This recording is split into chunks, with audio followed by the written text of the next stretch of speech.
बिस्मिल्लाहिर्रहमानिर्रहीम। I am Tanveer Hussain from Al Qalam education academy Sahiwal. आज हम परवेज़ इकबाल साहब की किताब क्वालिफाइड एमएड का chapter research method in education के आखिरी 111 से लेकर 155 तक क्वेश्चन हल करने की कोशिश करते हैं। तो चलते हैं क्वेश्चन 111 की तरफ। Content list is a part of. अब कंटेंट लिस्ट जो है जब रिसर्च करते हैं हमने पढ़ा है इसके 3 जो है बेसिक पार्ट्स होते हैं, जिसमें हम प्रीलिमिनरी पेजेस होती है, बॉडी होती है और आखिर में ये अपेंडिसेस होते हैं। वैसे इसके रिसर्च के जब चैप्टर लिखे जाते हैं तो इसके हम 5 चैप्टर होते हैं। तो बहरहाल कंटेंट लिस्ट जो है वो प्रीलिमिनरी पेजेस में आती है, शुरू में आती है, स्टार्ट में आती है। If the population in distributed into homogeneous group सब ग्रुप। अब जब पॉपुलेशन जो है उसको डिवाइड किया जाएगा होमोजीनियस ग्रुप की, मिसाल के तौर पर हम कहते हैं कि हमने फीमेल्स का ग्रुप बना लिया, मेल्स का ग्रुप बना लिया, अर्बन का, रूरल का, वो जो सब ग्रुप बनाया हमने वो तरतीब दे लिया। And the random sample is drawn from each homogeneous group, और हम उसमें से जो है फिर सैम्पलिंग करते हैं। This technique is called. जब भी सब ग्रुप की बात आएगी जो स्ट्रैटिफाइड सैम्पलिंग आएगी जी, सी इसका आंसर है। A research conducted for studying, understanding and explaining past events is refer to a. जब भी हम सर्च कर रहे होते हैं तो पास्ट इवेंट्स की बात है तो हिस्टोरिकल रिसर्च इसका आंसर आएगा। Table of random number is called. अब टेबल ऑफ रैंडम नंबर है, रैंडम सैम्पलिंग, आसान सा क्वेश्चन आ गया जी। The general term applied to publications that contain description of education research by an author who was not a direct observer of participant is.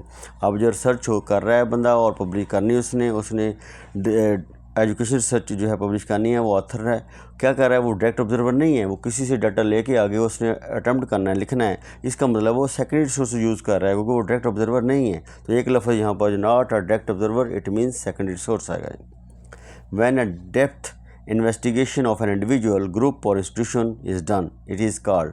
जब in depth investigation होगी, in depth किसी चीज़ का हम करेंगे, रिसर्च करेंगे, एक किताब की हो सकती है, एक किसी अदारे की हो सकती है, कुछ उसमें कमी बेशी जो हुई है क्यों हुई है उस पर रिसर्च हम कर सकते हैं। जब इस तरह की रिसर्च आएगी तो इसका मतलब है हम केस स्टडी कर रहे हैं।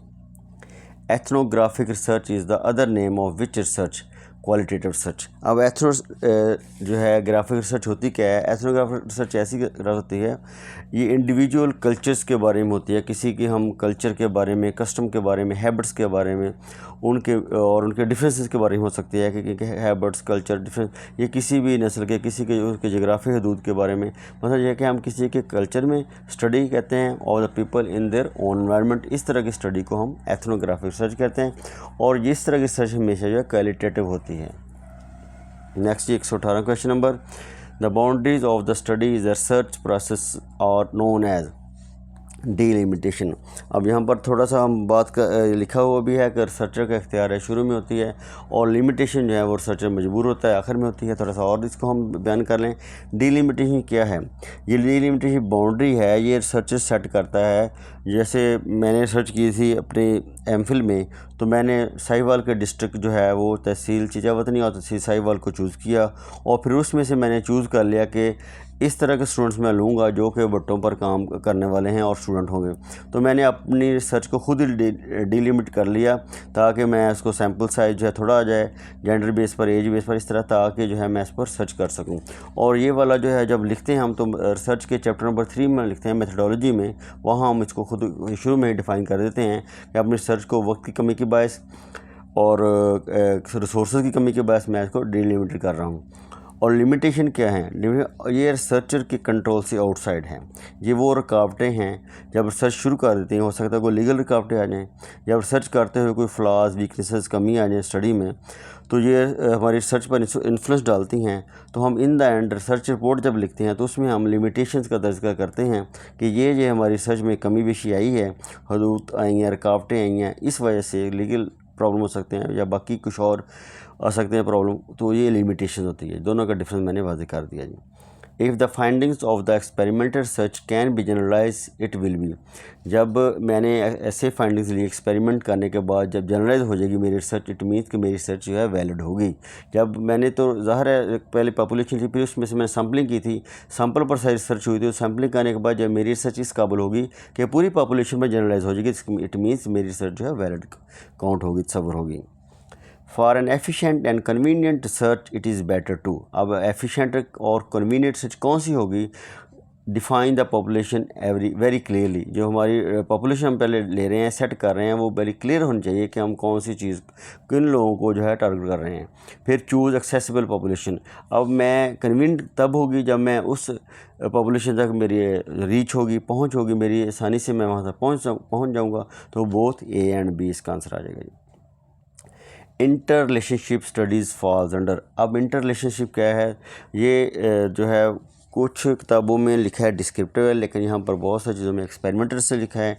इंटर रिलेशनशिप होता है तल्लक कायम करना, तो हम जो है डिस्क्रिप्टिव सर्च की तरफ चले जाएंगे। लेकिन बहुत सारी जगहों पर इसका एक्सपेरिमेंटल सर्च भी आंसर लिखा है कि तल्लक जो कायम होता है वो स्टडीज़ का किस में होता है। हम एक्सपेरिमेंट करते हैं तो तब उसका इंटर रिलेशन आता है। लेकिन ये भी होता है कि इंटर रिलेशनशिप जो है बहुत जगहों पर ऐसा आता है कि वो कहता है कि ये मौजूदा ज़माने की रिसर्च होती है, तो वो फॉल करती है, तो इसको डिस्क्रिप्टिव सर्च। ये कंफ्यूज क्वेश्चन है, बट इसको हम डिस्क्रिप्टिव सर्च इसका आंसर काउंट करते हैं। In which research independent variable is manipulated. अब इंडिपेंडेंट वेरिएबल को जब भी मैनिपुलेट किया जाएगा, इट मीन कि एक्सपेरिमेंटल सर्च होगी। जब मैनिपुलेट नहीं किया तो काजल कंपैरेटिव में आ जाती है।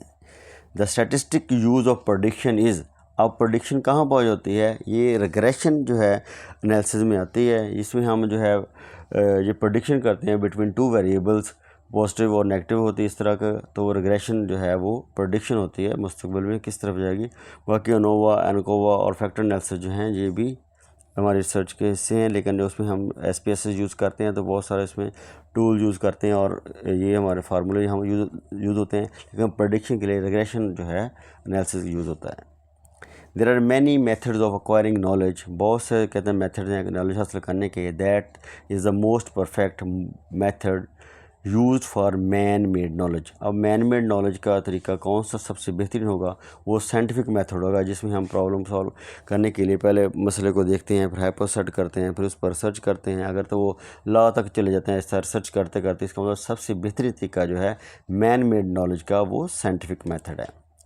125 a scale of measurement in which intervals on a scales are adjust equal distance but 2 0 does not exist is called. ये स्केल हमने पिछले चैप्टर में पढ़े थे कि मेजरमेंट के स्केल होते हैं जिसको NOIR नॉयर से हम याद कर सकते हैं। नोमिनल, फिर ऑर्डिनल, फिर इंटरवल और फिर आखिर में रेशो आता है। इसकी तरतीब NOIR से है। अब यहाँ पर लिखा है इंटरवल स्केल्स हैं जिसमें इक्वल डिस्टेंस आते हैं, लेकिन ज़ीरो एग्जिस्ट नहीं करता। ज़ीरो जब एग्जिस्ट करेगा तो वो रेशो स्केल में होता है। और इक्वल डिस्टेंस का मतलब ये है कि ये इंटरवल स्केल्स आ जाएगी, जिसमें हम जैसे कहते हैं कि हमने बच्चों के नंबर हम सेट किए कि 0 से लेकर 10 तक के नंबर कितने बच्चों ने हासिल किए, 11 से 20 तक, 21 से 30 तक। हमने एक जो है वो फ्रीक्वेंसी जैसे सेट करते हैं, इक्वल डिस्टेंस जो है वो सेट कर लेंगे तो वो इंटरवल स्केल आ जाएगी। 126 in which of the following man engage himself when using scientific method. अब जब इंसान जो है अपने आप को कहाँ इंगेज कर लेगा, जब वो साइंटिफिक मेथड यूज़ करेगा। इसमें डिटेक्टिव रीजनिंग है हमारे पास जो है वो, अगर पहले फार्मूला दिया गया है हम उसको लेके चलते हुए हम अपने प्रॉब्लम्स को सॉल्व करेंगे, क्वेश्चन को सॉल्व करेंगे, तो इसका मतलब है डिटेक्टिव रीजनिंग की तरफ जा रहे हैं और हम उसी की तरफ एंगेज करेंगे, उसी की तरफ मसरूफ़ रहेंगे, ताकि हमें पहले फार्मूला दे दिया गया है। The value of range is distribution in which maximum scores is 86 and minimum score is 54 will be। इसका फार्मूला था H-L, यानी कि हाई स्कोर और लो स्कोर दोनों का डिफरेंस मिनिमम का लिया जाता है। जैसे कि 86 में से 54 माइनस करें तो 32 आंसर आता है। तो यहाँ दोनों क्वेश्चन में आंसर्स में जो है कोई भी A B में नहीं आ रहा, तो नदर A नॉर B, C इसका आंसर आ जाएगा जी। 32 किसी में फॉल नहीं करता। What is significance of pure search. अब प्योर सर्च कौन सी होगी, वही रिसर्च फंडामेंटल बेसिक होगी जो प्योर होगी। It striving to solve the fundamental mysteries of nature की मिस्ट्रीज को हल करने के लिए जो फंडामेंटल बुनियादी होगी रिसर्च, वो प्योर सर्च कहलाएगी। प्योर लफ्ज़ जो है फंडामेंटल से इक्वल आ रहा है। Which one of the mean is the most reliable source to get information. अब रिलायबल सोर्स कौन सा होगा इंफॉर्मेशन हासिल का, इसका परफेक्ट इंडक्शन जो है। वन ऑफ द मीन्स कौन सा ज़रिया है most reliable source to get मालूमात हासिल करने का, परफेक्ट इंडक्शन। अब ये जो है इसमें बाकी जो है वो सारी दो और चीज़ें आ रही हैं, डिडक्शन, अथॉरिटी और इंडक्शन। ये परफेक्ट इंडक्शन जो है जिसमें हम जो है मालूमात को मुकम्मल तौर पर सही तौर पर जान लेते हैं, जो परफेक्ट इंडक्शन इसका आंसर आ जाएगा। The study to determine the current status of population with respect to one or more variable on the basis of data collected from the members of the population is called. अब current status की बात आ रही है, data collect करने की बात हो रही है पॉपुलेशन से, तो इसमें कौन सी सर्च आएगी? तो सर्वे रिसर्च हम जो है यूज़ करेंगे। ये डिस्क्रिप्टिव रिसर्च की जो है कुछ फॉर्म्स हैं, उसमें सर्वे, क्वेश्चनर वगैरह यूज़ करते हैं, हम इंटरव्यू यूज़ करते हैं, तो उसका सर्वे इसका आंसर है करंट स्टेटस के लिए। What type of test procedure produce results of questionable value? अब किस तरह के रिजल्ट्स कहता है ये प्रोड्यूस करें, जब जो रिजल्ट्स हैं क्वेश्चनेबल हैं, इसका मतलब है वो रिलायबल नहीं है, तो इसका मतलब है क्वेश्चनेबल हैं, और रिजल्ट ही ठीक नहीं है, तो इसका मतलब है अनरिलायबल आ जाएंगे। ऐसी रिसर्च जो है जिसके क्वेश्चनेबल होंगे, रिजल्ट ठीक नहीं आएंगे, दुरुस्त नहीं आएंगे, नहीं माने जाएंगे, तो इसका मतलब अनरिलायबल है। 132 researcher tries to find out cause of unrest among students. अब काजेज़ हैं वो रिसर्चर्स ने फाइंड करने हैं कि क्यों बच्चे स्टूडेंट्स के अंदर जो है वो अनरेस्ट पाई जाती है, बच्चे क्यों अनरेस्ट फील कर रहे हैं। The study will be called. अब इसका मतलब है कुछ काज हैं तो उसके कैजुअल कंपेरेटर में आ जाएगी। इसको एक्सपेरिमेंटल रिसर्च की तरफ नहीं ले जा सकते, क्योंकि एक्सपेरिमेंट तब होता है जब हम जो उसको ट्रीटमेंट दे सकते हैं। लेकिन यहाँ पर क्योंकि हम दोबारा बच्चों को जो है अनरेस्ट में नहीं ले जा सकते, बच्चों को दोबारा बीमार नहीं कर सकते, उनको क्यों बीमारी है या क्यों मसाइल चल रहे हैं, हम दोबारा उनको उस तरफ नहीं लेके जा सकते। हमने पहले ही काजेज़ को ही जो है वो उसको डिफ़ाइन करना है, तो इसका मतलब है काजेज़ जो कैजुअल की तरफ आ जाएगा। अगर उसको मैनिपुलेट किया जा सकता होता तो फिर एक्सपेरिमेंट में आना था, इसको मैनिपुलेट नहीं किया जा सकता, काजल में आ जाएगा। 133 की तरफ आते हैं जी। The value of semi inter quartile range in a distribution where quartile 1 is equal to 78 और quartile 3 is equal to 48। ये थोड़ा सा मैंने साथ हल किया है कि quartile 1 अगर 78 है तो quartile 1 और 3 के दरम्यान जो है 63 आता है, वो 15 का जो है वो इसमें मार्जिन आ रहा है। तो इसका मतलब है तो क्वार्टाइल सेमी इंटर क्वार्टाइल क्या रेंज है इसकी, वो रेंज इसकी 15 है, यानी कि 78 1 है तो 63 सेकंड है क्वार्टाइल 2, तो इसकी रेंज 15 आ गई। फिर 63 से 48 के दरम्यान डिफरेंस जो है उसकी रेंज है वो भी हाई और लो का फ़र्क जो है वो 15 आएगा, तो इसका मतलब है 15 इसका आंसर आ जाएगा। Questionnaire is most useful instrument for. अब क्वेश्चनर कहाँ यूज़ होता है जी? इन चारों में जो है सर्वे जो स्टडी में हम यूज़ करते हैं questionnaire. Difference between the population means of two groups. अब पॉपुलेशन मीन्स के दो ग्रुपों के दरमियान फ़र्क जो है, जब दो ग्रुपों में फ़र्क होता है तो टी टेस्ट होता है। यहीं से क्लियर हो रही बात। Have been calculated by the researcher the most suitable test of significance to be use will be T test. दो जो है ग्रुप्स के दरमियान जब पॉपुलेशन के मीन्स का दरमियान जो है डिफरेंस होता है तो टी टेस्ट यूज़ किया जाता है। Pre requisites for conducting research study is. अब रिसर्च स्टडी करने से पहले ही हम क्या करते हैं, हम सबसे पहला काम जो होता है वो लोकेटिंग ऑफ अ प्रॉब्लम होता है। जब हमारी रिसर्च शुरू ही तब होती है जब किसी प्रॉब्लम शुरू होती है, उसको सॉल्व करने की तरफ हम जा रहे हैं, तो सबसे पहला अमल जो है वो लोकेटिंग अ प्रॉब्लम आएगा। A systematic objective analysis and recording of controlled observation is called. अब एक सिस्टमेटिक तरीके से ऑब्जेक्टिव का एनालिसिस करना है, हमने जताया कि हमें उसको हल करने की कोशिश करनी है। रिकॉर्डिंग ऑफ कंट्रोल करना है, कंट्रोल ऑब्जर्वेशन होगी। सारा काम जो है कहाँ हो रहा है, ये रिसर्च की एक डेफिनेशन है। एक सिस्टमेटिक तरीके से हम चलते हैं, एनालिसिस करते हैं, कंट्रोल करते हैं ऑब्जर्वेशन को और रिकॉर्ड रखते हैं सारी चीज़ों का, ये रिसर्च की एक डेफिनेशन आ जाएगी। Research study lead to develop of.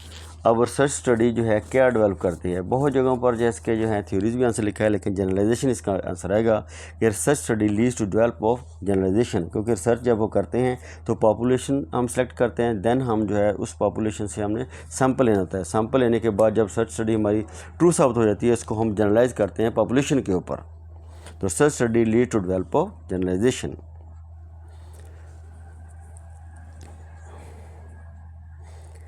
अच्छा, यहाँ पर जो है कुछ बुक्स में जो थ्योरीज भी आया है कि research study lead to develop the theories. अगर थ्योरीज वैसे दोनों ऑप्शंस वैसे हो सकता है इम्तिहान में ना इस तरह का है, लेकिन जहाँ पर आई हुई हैं तो जो थोड़ा कन्फ्यूजन क्रिएट कर रहे हैं कि अगर रिसर्च स्टडी हम करके लेके आ रहे हैं तो रिजल्ट जब लेके आते हैं तो हम जो है इंडक्टिव जो है प्रो यूज़ करते हुए तो है वहाँ पर हम डिडक्टिव में जाएंगे तो वो थ्योरी जो है करते हैं, लेकिन रिसर्च के हिसाब से जनरलाइजेशन आ जाएगी हमारी। The deductive method moves. अब डिडक्टिव और इंडक्टिव दो मेथड यूज़ होते हैं रिसर्च में। डिडक्टिव मेथड का मतलब है from general assumption to specific application. हम जनरल से जब स्पेसिफिक जाएंगे, जनरल जो है डिडक्टिव आएगा। इसका मतलब यह है कि हमारे पास जनरलाइजेशन पहले है, फार्मूला पहले है, और एग्जांपल की तरफ बाद में जाते हैं। हम फार्मूला हमारे पास है, हम उसको लेके आगे क्वेश्चन हल करते हैं या सॉल्व की तरफ जा रहे होते हैं आसानी के। अब पहले जब जनरल आ जाएगा, इसका मतलब है डिडक्टिव आ जाएगा। अगर स्पेसिफिक टू जनरल होता तो फिर इंडक्टिव अप्रोच थी। अब डिडक्टिव मेथड है तो जनरल टू स्पेसिफिक है। ये एक बहुत अहम सवाल पेपर में बहुत दफ़ा आ चुके हैं इस तरह के क्वेश्चन।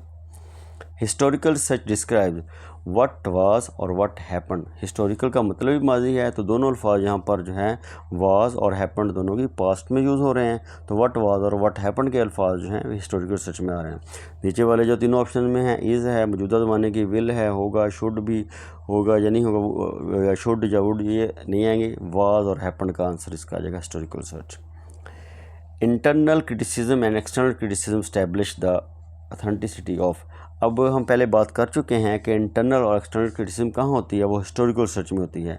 हिस्टोरिकल सर्च से चार मेन जो लफ्ज़ हमने याद करने पड़ेंगे, इंटरनल क्रिटिसिज्म, एक्सटर्नल क्रिटिसिज्म, और इसमें दो लफ्ज़ और भी थे। एक था वो जो डायरेक्ट ऑब्जर्वर था, और एक सेमी जो है हम कहते हैं सेकेंडरी ऑब्जर्वर होता है। ये चार लफ्ज़ जो हैं हमेशा इसमें पेपर में याद कर लेंगे तो आसानी रहेगी हमें आंसर का तरफ जाने के लिए। तो quality of a good research tools. अब अच्छा रिसर्च टूल कौन सा होता है, जो वैलिड हो, इकोनॉमिकली दुरुस्त हो कि हम उस पर इतना ना खर्चा आ जाए कि हम उसको मीट ही ना कर पाएँ, रिलायबल भी हो, जिस काम के लिए हम कर रहे हैं वो बार बार उसके रिज़ल्ट यूज़ करें तो सेम रिज़ल्ट है, और वैलिड भी होना चाहिए ताकि जिस काम के लिए हम कर रहे हैं उस काम को वो सर अंजाम दे। तो ऑल ऑफ द अबव इसका आंसर आ जाएगा। द रेफरेंस लिस्ट और बिब्लियोग्राफी इज़ प्लेस्ड। अब जो रेफरेंस लिस्ट जो होती है जब हम सर्च कर लेते हैं तो इन द एंड जब रिपोर्ट लिखते हैं चैप्टर नंबर 5 में, तो उसमें हम लिखते हैं सारे रेफरेंस वगैरह वहाँ डालते हैं at the end of the search report. ये रिसर्च के जब 5 चैप्टर होते हैं, उस 5 चैप्टर के आखिरी चैप्टर में हम जो है वहीं पर जो है हम रेफरेंस लिखते हैं और वहीं पर जो है ये बिब्लियोग्राफी वगैरह लिखते हैं जी। 144 when data is collected from all the members of the population the study is called. जब इस तरह की रिसर्च कभी करनी पड़ जाए कि एक एक शख्स से जो है पूरी पॉपुलेशन से ही डाटा हमें कलेक्ट करना पड़े, तो हम उसको सेंसस स्टडी करते हैं। जैसा कि मर्दशुमारी जो है, सेंसस का मतलब मर्दशुमारी होता है, तो मर्दशुमारी में हम किसी भी शख्स को जो है मिस नहीं कर सकते, तमाम का डाटा जो है हमें नोट करना पड़ता है, लिखना पड़ता है, और हर शख्स तक जो हमें पहुँचना पड़ता है, उस तक रीच हमारी ज़रूरी होगी। 145 a questionnaire in which possible responses are provided to the respondent and he or she has to select from the given response is called। अब हमें क्वेश्चनर दे दिया गया, ऐसा क्वेश्चनर है जिसमें कुछ आंसर हमें दिए गए हैं, प्रोवाइड किए गए हैं रिस्पोंडेंट को कि इन्हीं में से आपने कोई ना कोई आंसर चूज़ करना है। जब हमें आंसर दिए गए हों, जैसे 4 आंसर दे दिए गए, इनमें से चूज़ करें, तो हम क्लोज एंडेड हमें जो है वो क्वेश्चनर दिया गया है, हम उससे बाहर नहीं जा सकते। अगर ऐसा क्वेश्चन हो कि आप ओपन दिया जाए कि आप जो है कौन सा खेल पसंद करते हैं, तो आगे एक डैश डैश लगा जाए, इसका मतलब ओपन एंडेड है। मैं कहता हूँ क्रिकेट को कहता है, हॉकी को कहता है कुछ।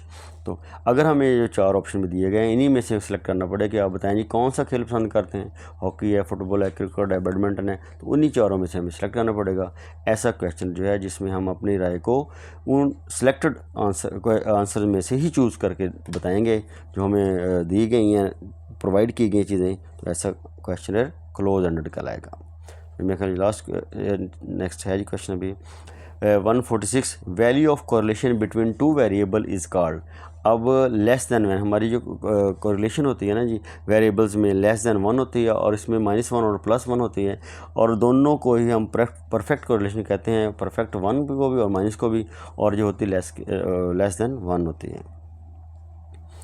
All members of the real hypothetical set of persons, objects और events are called। अब तमाम के तमाम जो लोग हैं रियल हाइपोथेटिकल पर्सन जो हैं, ऑब्जेक्टिव्स हैं, इवेंट्स में जो लाई करते हैं, वो पॉपुलेशन होते हैं, और तमाम लोग पॉपुलेशन होते हैं। इसमें जब सेलेक्ट करते हैं तो हम सैम्पलिंग करके सैम्पल को चूज़ करते हैं, सैम्पलिंग की टेक्निक यूज़ करते हैं और सैम्पल को लेते हैं। लेकिन तमाम मेम्बर जो हैं वो रियल सर्च, जिन पर सर्च बाद में जनरलाइज होती है, वो पॉपुलेशन होती है। 148 A description of the study written by a person who conducted it is referred to as primary source। ऐसा शख्स जो खुद ही स्टडी कर रहा है, खुद ही ऑब्जर्वर है उस चीज़ का, और वो देख रहा है, खुद ऑब्जर्व कर रहा है, उसको डिस्क्राइब कर रहा है और लिख रहा है, इसका मतलब प्राइमरी सोर्स है। पहले ही बात कर चुके हैं, ये हिस्टोरिकल सर्च में होता है। For what type of search study the questionnaire is the most useful instrument. अब किस तरह की स्टडी में क्वेश्चनर जो है बेहतरीन जो है इंस्ट्रूमेंट है, वो सर्वे स्टडी में होता है, जिसमें हम जो है सर्वे करते हैं तो हम क्वेश्चनर देते हैं। क्वेश्चनर किस टाइप के देते हैं वो अलग चीज़ है। To investigate the problem of special learner is. अब स्पेशल लर्नर कुछ ऐसे बच्चे होते हैं जो कुछ स्पेशल लर्नर होते हैं जिनके कुछ मसाइल होते हैं, बिनाई का मसला हो सकता है, कोई मजदूरी हो सकती है, कोई हेयरिंग का मसला हो सकता है। तो इनको इन्वेस्टिगेशन प्रॉब्लम क्या कहता है कि उनके प्रॉब्लम्स को स्पेशल लर्नर को किस तरह इन्वेस्टिगेट किया जाता है। कौन सी रिसर्च में हम इसको कर सकते हैं, वो डिस्क्रिप्टिव रिसर्च आ जाएगी। हम उनसे जब पूछेंगे, बताएंगे, उनसे सवालात करेंगे, क्वेश्चन उनके सामने करेंगे, सर्वे करेंगे, तो इसका मतलब है वो डिस्क्रिप्टिव रिसर्च में सारी चीज़ें आ जाएंगी। तो स्पेशल लर्नर्स की इन्वेस्टिगेशन जो है डिस्क्रिप्टिव रिसर्च में आ जाएगी। 151 the impact of AV aids on students learning is experiment research. अब एविएट्स कहाँ पर इम्पैक्ट असर डालते हैं स्टूडेंट्स पर, वो एक्सपेरिमेंट रिसर्च में हम यूज़ करते हैं। The impact of nationalisation of schools under the policy of 1972। अब जो 1972 में भुट्टो साहब ने जो है स्कूलों को नेशनलाइज कर लिया था, तो कहते हैं इसका इम्पैक्ट स्कूलों पर क्या पड़ा। तो रिसर्च में हम कौन सी रिसर्च यूज़ करेंगे, ज़ाहिर माजी में जाएंगे तो हिस्टोरिकल रिसर्च हम जो है यूज़ करेंगे।